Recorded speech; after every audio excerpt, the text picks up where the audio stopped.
What's poppin', peeps? T-Money up in the heezy. Happy Monday. Fucking Mondays, man. Just happy to be out of work, home, chilling.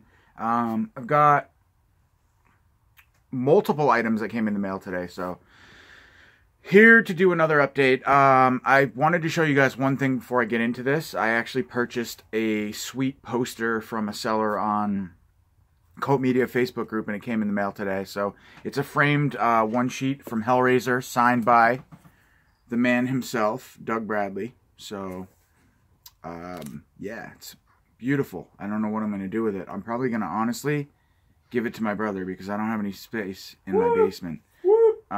So he can have it at his apartment because I don't have any space. And then when I get my own place, I'm going to come and raid it off the wall at his place and put it in my new one. So anyway, it's pretty dope though. I like it a lot, and I got a good deal on it. So yeah. All right. So let's get into this update. First and foremost, the only reason why I'm showing this movie, because I've shown it before, I own it. I purchased it actually for my brother because I like it so much. I wanted him to have a copy of it. Oh, thank and you. Yes, this is dedicated to you. He's sitting in front of me, so.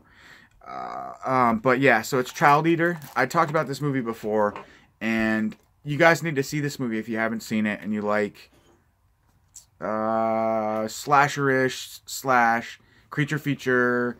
It's just a badass film. There's the Child Eater on the front. It's about a little kid who has like a little kid's imagination, and he sees this old man bird watching out in the woods, and they move into this home, and his imagination runs wild, and he finds like a hole in the basement that has airflow, and he thinks the old man's gonna come.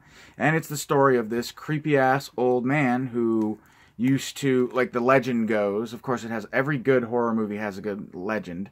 The legend goes, this guy on the cover here used to, when he was a human, kidnap children, cut out their eyes, eat their eyeballs because he was blind to help him see. And it also has something to do with like a raven. I don't want to get into details of that because it's confusing. But it's a really good movie. Really creative. The special effects are good. And particularly the effects on the monster / killer, the Child Eater, are pretty freaking creepy. So yeah, if you guys haven't seen this, I recommend it. It's kind of went under the radar. I think it's from 2016.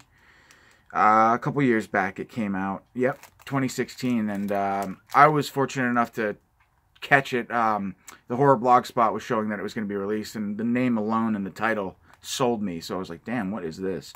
But yeah, highly recommend you guys check out Child Eater if you haven't seen it. So I paid like $7 for that on eBay. So you can get it for dirt cheap. It's not on Blu-ray, but whatever. It's worth it. It's really good. I recommend it. So, yesterday, Sunday, I got a package in the mail, and I don't know how this has been happening lately. It's from Diabolic, and it came on a Sunday, so I don't know how that happens. I know Prime members get mail delivered on Sundays, but this wasn't from Amazon. So, I didn't include it in an update just because it was only one package, but I'll share it in this one. So I just grabbed, it was 4 items. The Crazies. Now, I do own this movie several times on Blu-ray. I have the Blue Underground edition, and then I have the box set with Season of the Witch, It's Always Vanilla, and The Crazies. But I'm a huge fan of this film.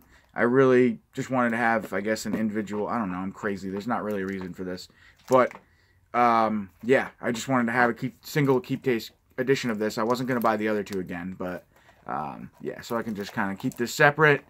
A lot of my box sets are kind of like stashed, so it's easier access to my keep case edition, so this one will be just that, easy access too. So anyway, I love the Crazies.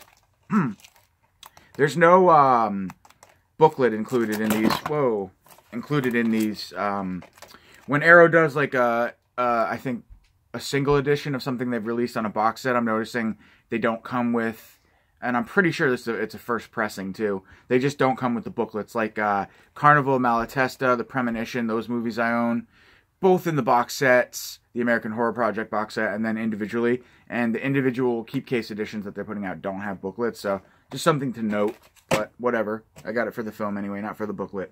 Then I got this one. I heard multiple people talking about this, Robert Altman's Images, and now I'm thinking I might have shown this in a previous update, so, because I got 4 movies in yesterday, and I thought this was the 4th one, but it might not be, so I don't want to dwell on this just in case I've already shown it. But it's been shown a million times. It seemed like a pretty tripped out, unique movie, I guess. It's Arrow Academy release, so yeah, it's been talked about a lot. But it's from the director of The Long Goodbye, I believe, Robert Altman. So anyway, yeah, that's Images. And then I grabbed the 2 new releases, even though I have the Indicator. Indicator has released these in box sets. I grabbed these because they're dirt cheap. They're like $7 each. These are the 2 releases that everybody's been showing from Mill Creek, the Hammer horror films. Now, these ones include Never Take Candy from a Stranger, Scream of Fear, Maniac, and Die Die My Darling. And then I also wanted to show you, so far, they've released 4 total of the Hammer film sets, and they're all kind of very similar artwork. So you can grab these up for like $8 a piece. You can get 4 movies essentially for like $25 shipped if you have or on Amazon. So something to note: 2 films in each. The original 2 were the 2 Faces of Dr. Jekyll, The Gorgon, The Revenge of Frankenstein, The Curse of the Mummy's Tomb. I know The Curse of the Mummy's Tomb, or was that released by Replay? I thought that was on the Indicator set. I know The Gorgon is. And then Maniac and Die Die My Darling, I think, are on the Indicator Hammer sets as well. But if you're in the U.S., even though those are all region, you can grab these for a lot cheaper. So just something to note. They're really nice little releases. I like Mill Creek, man. I think they're a good company. So definitely affordable too. And so next up I have 2 double features, monstrous and terrifying double features from Retro Media. We have first up The Giant Leeches and Teenagers from Outer Space. I like these little 2-pack or double features they put out. Terrible artwork, just very like grindhousey. Like they look like they'd be tacked outside of a movie theater on the board of upcoming events, like a budget, what do you call it? Drive-through type style thing. But yeah, so Teenagers from Outer Space 1959 and The Leeches 1959. Both I believe are in black and white. And yeah, I'll just put this on the screen for you guys if you want to read about the films. So there's that one, and then The Ape and The Black Raven.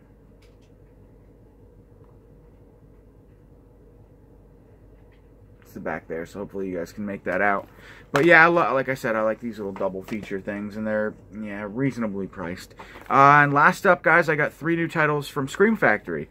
I have actually 3 new films to me too. Isn't that a surprise? But no, they've been putting out a lot of awesome stuff lately that I've never heard of, and that's what I love the most about Scream Factory. They tend to put out a lot of gems that are, you know, just films I've never heard of before. But Nightmare at Noon, I'll read you guys a synopsis on this one because it sounds really good. When 3 tourists stop at a roadside dinner in Canyonland, they become unwitting victims of a lethal scientific experiment. A deranged power broker and his high-tech army have sealed off the town and contaminated the water supply with a deadly toxin which turns calm, normal people into raving lunatics. Joining forces with the local sheriff and his daughter, this small band of holdouts wage an explosive life-or-death battle for survival. Directed by Nico Masterakis, who did The Zero Boys and Island of Death, this thriller includes a B-movie all-star cast featuring Wings Hauser, Bo Hopkins, George Kennedy, excellent, I love George Kennedy, Brian James, and Kimberly Beck from Friday the 13th Final Chapter. So, yeah, cool. Sounds like a really awesome little film that I totally have never heard of. From 1988, so I was 2 years old when it came out. Next up, I've heard kind of mixed things about this one, Rockula. Kind of stupid horror comedy type deal. Probably like Love at First Bite and all those other quirky rock and roll themed horror comedies from the 80s. This one is from 1990 actually. So he's a 400-year-old virgin who wants to rock and roll.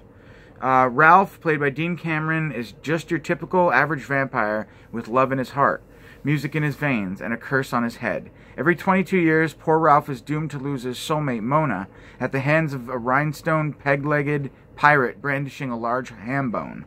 But this time around, with the help of his newly formed band, Rockula, Ralph is determined to crush the curse once and for all and show Mona that when you're a vampire, true love is eternal, and rock and roll never dies.